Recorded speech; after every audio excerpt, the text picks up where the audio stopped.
এগো তো, আমি তোমার পাছুটা দেখিয়েই যাচ্ছি সেই থেকে, একটু ঘুরে দাঁড়াও। যা। এই খাবার দেওয়া যাবে না কাউকে, আগে ওরা খাক।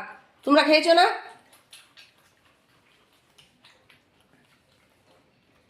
দেখো, সব খাবার খাওয়ার আশায় বসে আছে, আর এখানে বসে বসে বরফ খেয়েছে, জায়গাটা ভিজিয়ে।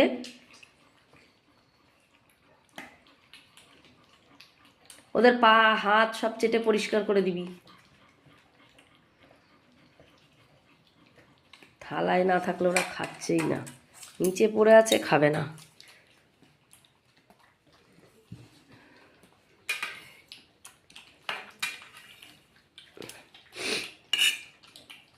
এগুলো চেটে পরিষ্কার কর, ঘর ধুয়ে দেবো। তুই জল খাই নাকি দেখি তো।